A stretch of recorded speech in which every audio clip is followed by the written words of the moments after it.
Hoy soy cabeza y no cola, y ahora vivo de gloria en gloria.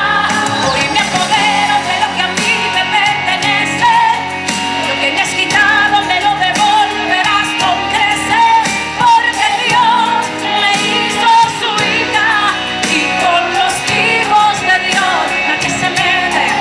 Hoy me apodero de lo que a mí me pertenece, lo que me has quitado me lo devolverás con creces, porque Dios me hizo su hija y con los hijos de Dios nadie se mete.